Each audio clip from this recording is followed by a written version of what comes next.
Sale of Goods Act 1930, 6 parts: preliminary, formation of the contract, effects of the contract, performance of the contract, rights of unpaid seller, suits for breach. Preliminary: goods mean every kind of movable property other than actionable claims and money, includes stocks and shares, growing crops, grass and things attached to or forming part of the land which are agreed to be severed before sale or under the contract of sale.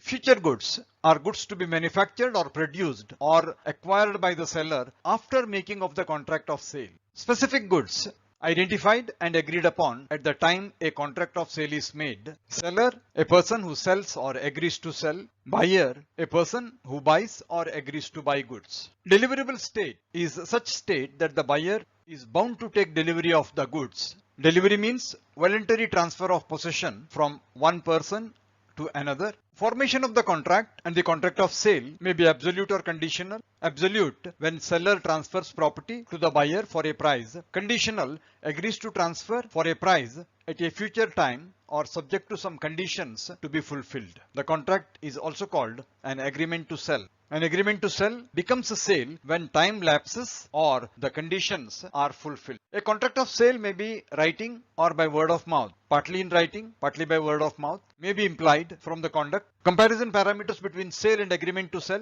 Transfer of property in sale immediate, in agreement to sell at a future date. Goods, existing goods for sale, future goods for agreement to sell. Risk of loss of property on buyer in sale, on seller in agreement to sell. On breach, suit for price in respect of sale, suit for damages in agreement to sell. Right to resell doesn't exist in sale, but under agreement to sell it is there. Right to enjoy the goods, just in rem against the world in sale, against a person in agreement to sell. Buyer insolvent before payment, only rateable dividend seller will get. He can refuse to deliver the goods when agreement to sell with the buyer insolvent. When seller insolvent before delivery, buyer can claim the goods as his own. Buyer can claim rateable dividend in respect of agreement to sell. Formalities of the contract. By an offer for a price and the acceptance of such offer makes a contract of sale. It may provide for immediate delivery or immediate payment or both, or for delivery or payment by installments, or the delivery or payment or both shall be postponed. Many options. Subject matter of contract, either existing goods or future goods.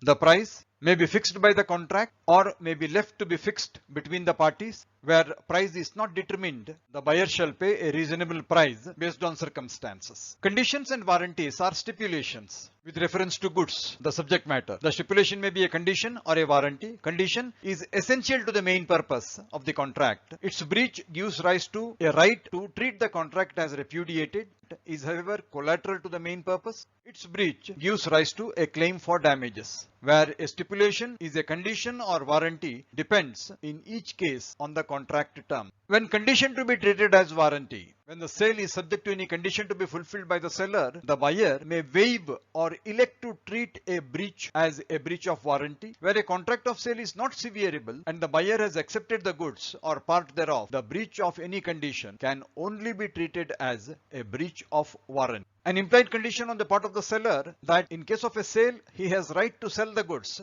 and in case of an agreement to sell, he will have a right to sell the goods at the time when the property is to pass. Implied condition, sale by description or by sample. Goods shall correspond with the description. In a contract for sale by sample, bulk shall correspond with the sample in quality. Buyer shall have a reasonable opportunity of comparing the bulk with the sample, and goods shall be free from any defect, rendering them unmerchantable. In a sale by sample and by description, goods to correspond with both sample and description. Implied condition as to quality or fitness. An exception to caveat emptor, let the buyer beware, where the goods shall be of merchantable quality when bought by description from a seller who deals in such goods. If the buyer has examined the goods, no implied condition as to defects which such examination ought to have revealed. The goods shall be reasonably fit for such purpose, which is in the course of seller's business, and the buyer indicates to the seller the purpose why the goods are required and relies on the seller's skill or judgment. But in a sale of specific article under patent or brand name, no implied condition as to its fitness for any purpose. Implied warranty. On the part of the seller, an implied warranty is available that the buyer shall have and enjoy quiet possession of the goods, and the goods shall be free from any charge or encumbrance which is not declared or known to the buyer when the contract is made. An express warranty or condition does not negate you the above warranty or condition implied by the act. Effects of the contract. Transfer of property. Goods must be ascertained. No property in the goods is transferred to the buyer unless and until the goods are ascertained.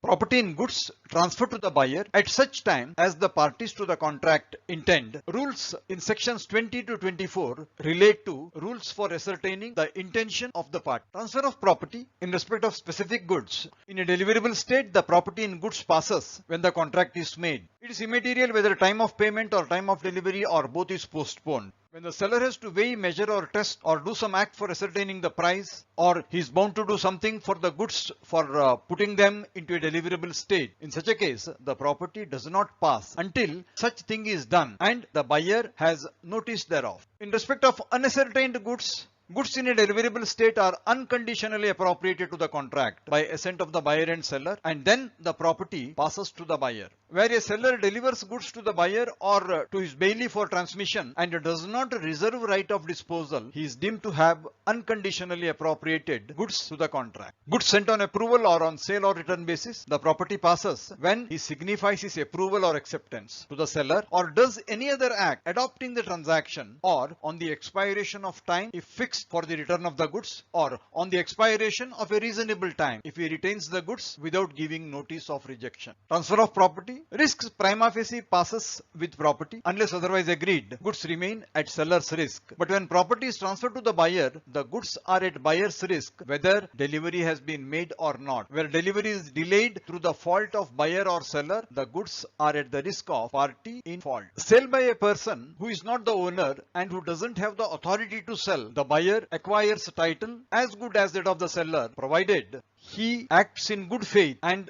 has no notice that the seller has no authority. A sale by a mercantile agent falls under this category. Sale by one of the joint owners who has possession by permission of the co-owners. Property in goods moves to the buyer, provided the buyer acts in good faith and has no notice that the seller has no authority to sell. Third category, sale by person in possession under a voidable contract, where the contract has not been resigned at the time of sale. Buyer acquires good title for good faith and without notice. This is seller or buyer in possession after sale, delivers or transfers the goods or documents of title. The person receiving in good faith and without notice acquires a good title. The four instances are instances of sale by non-owners, nemo, dat, quod, non habet. In addition to these four, sale by unpaid seller and sale by official liquidator, finder of goods, pawnee or court receiver comes under the transfer of title in respect of sale by non-owners, where he can give a better title than what he himself has, as an exception to the principle of nemo, dat, quod, non habet. Performance of the contract. Duties of seller and buyer. Duty of seller to deliver the goods and duty of buyer to accept and pay for them as per the contract of sale. Payment and delivery are concurrent conditions. Seller shall be ready and willing to give possession in exchange for price. Buyer ready and willing to pay the price in exchange for possession. Rules of delivery. Delivery is done by doing anything which has the effect of putting the goods in the possession of the buyer or his representative. The seller is not bound to deliver goods until buyer applies for the same. Goods sold are to be delivered at the place they are at the time of sale. Goods agreed to be sold are to be delivered at the place they are or produced. Seller delivers a quantity less than the contracted, the buyer may reject. If he delivers larger than contracted, buyer may accept as per contract, reject whole or accept whole at contract price. The buyer of goods is not bound to accept delivery by installments. If the seller delivers goods to a carrier or wharfinger as per contract, it is deemed to be a delivery to the buyer. Right of examining the goods. Where buyer has not previously examined, he has a reasonable opportunity of examining them before he accepts. Where seller tenders delivery, he is bound to afford the buyer a reasonable opportunity of examining. Acceptance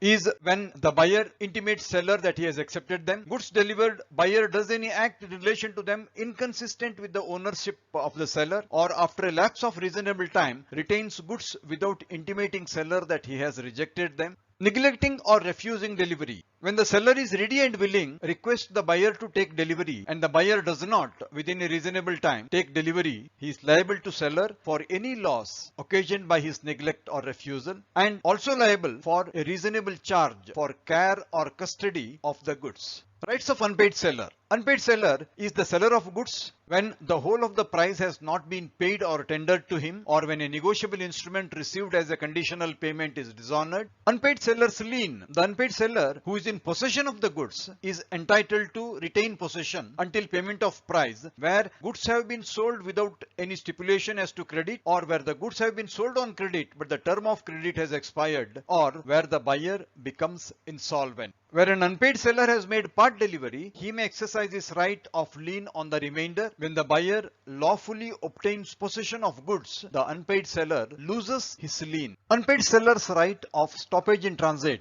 where the buyer becomes insolvent and the seller resumes possession of the goods, as long as the goods are in the course of transit, and he may retain them until payment of the price. Goods are deemed to be in transit until the buyer or his agent takes delivery of the same. If the buyer or his agent obtains delivery before their arrival at the destination, the transit is at an end. Where carrier or bailee wrongfully refuses to deliver, also transit is deemed to be at an end. Stoppage effected by taking actual possession or by giving notice of his claim to the carrier or other bailee. Once notice is given, the carrier or bailee shall redeliver the goods according to directions of the seller at his expense. Where property has not passed to the buyer, the unpaid seller has a right of withholding further delivery. Effect of subsale or pledge by buyer. Where a document of title is transferred to any person as a buyer of goods and he transfers the document to another person who takes the same in good faith and for consideration. In such a case, the unpaid seller's right of lien or stoppage can only be exercised subject to the rights of such transfer. Transfer by buyer and seller. When the unpaid seller who has exercised his right of lien or stoppage, he gives notice to the buyer of his intention to resell, the unpaid seller may, if the buyer does not pay or tender price within a reasonable time, he can resell the goods within a reasonable time and recover from the original buyer damages for the loss occasioned by breach. Where an unpaid seller resells the goods, the buyer who buys thereafter gets a good title as against the original buyer, notwithstanding that no notice of resale was given to the original buyer by the seller. Suits for breach of the contract. Suits can be for price, where the contract of sale, the property in goods has passed to the buyer, the price is payable on a certain day irrespective of delivery. The seller may sue the buyer for the price of the goods according to terms of the contract when the buyer wrongfully neglects or refuses to pay such price. He can also have a suit for damages for non-acceptance, where the buyer wrongfully neglects or refuses to accept and pay for the goods. The buyer may sue the seller also for damages for non-delivery, where the seller wrongfully neglects or refuses to deliver the goods. Specific performance is also available, asking the person to deliver specific or ascertained goods under provisions of Specific Relief Act. The court may direct that the contract shall be performed specifically without giving the seller the option of retaining the goods on payment of damages. Remedy for breach of warranty. Where there is a breach of warranty by the seller, or where the buyer treats any breach of condition by the seller as a breach of warranty, in either of the cases, the buyer is not entitled to reject the goods, but he may avoid paying the price for the goods which breach of warranty is observed and sue the seller for damages for breach of warranty. Repudiation of contract before due date. Where either party repudiates the contract before due date, the other may either treat the contract as subsisting and wait till the date of delivery, or he may treat the contract as rescinded and sue for damages for the breach immediately. Interest. As per contract or law, interest or special damages may be recoverable. To recover the money paid where the consideration for the payment of it has failed, in the absence of contract to the contrary, the court may award interest at such rate as it thinks fit to the seller for the amount of the price from the date on which price was payable, and to the buyer for refund of the price for breach by the seller from the date on which the payment was made. Auction sale. Where goods are put up for sale in lots, each lot is deemed a separate contract of sale. Sale is complete when the auctioneer announces in the customary manner, before which any bidder may retract his bid. On behalf of the seller, a right to bid may be reserved expressly. Where such right is expressly reserved, the seller or any person on his behalf may bid at the auction. where the sale is not notified to be subject to such right to bid on behalf of the seller, it shall be unlawful for the seller to bid himself or through his associates, and it is treated as fraudulent. An auction sale may be notified to be subject to a reserved or upset price, where the seller makes use of pretended bidding to raise the price. The sale is voidable at the option of the buyer. Goods under Sale of Goods Act refers to movable property, goods to be manufactured, produced or acquired by the seller after making of the contract of sale is called future goods. The contract of sale is an executed contract. In an agreement to sale, the transfer of property in the goods is to take place at a future time. An agreement to sale does not take place for existing and specific goods. In an agreement to sale, buyer is not entitled to recover the goods from the official liquidator in case of insolvency of the seller. The Latin maxim, nemo dat quod non habet, means no man can pass a better title than what he has. A condition is a stipulation essential to the main purpose of the contract. On the other hand, the warranty is a stipulation collateral to the main purpose of the contract. In a sale by sample, an implied condition is that bulk shall correspond with the sample in quality requirements. The buyer cannot reject the goods where there is a breach of only warranty by the seller, but he may sue the seller for damages. Where the seller makes a false representation and buyer relies on it, the doctrine of caveat emptor doesn't apply because it's an exception to the doctrine of caveat emptor. Delivery means voluntary transfer of ownership of goods from one person to another. The seller of the goods is not bound to deliver them until the buyer applies for delivery. The buyer of the goods need not have to accept if the delivery is made by installments. Where the goods are refused by the buyer need not have to return it to the seller has to collect it himself. When once the property is transferred, risk also moves to the buyer, whether the delivery has been made or not. Property transfer is more relevant. If there is a refusal by the buyer to accept the goods and there is a damage to be claimed from him, and where no time is fixed, the damage will be the difference between contract price and market price on the date of refusal. Where the delivery has been delayed through the fault of either buyer or seller, the goods will continue at the risk of the party at fault. If the buyer or his agent obtains delivery of the goods before their arrival at the appointed destination, the moment they take delivery, transit is at an end. If the goods are rejected by the buyer and still the carrier continues to in possession of the goods, the transit of the goods is not at an end, it is still goods in transit. The right of seeking claim for damages is not an unpaid seller's right against the goods. The seller is deemed to be unpaid seller when the whole of the price has not been paid. The unpaid seller has the right of lien on the goods for the price while he is in possession of them. The contract of sale is not rescinded by exercise of right of lien or stoppage. Right of lien is the right to keep the goods in the possession of the unpaid seller. In an auction sale, the sale may be subjected to a reserve price or a setup price. A person who is employed by the seller to raise the price by fictitious bids is called puffer, bybidder or decoy duck. Damping is an illicit act of dissuading the interesting purchasers from bidding or from raising the price by pointing out defects in the goods.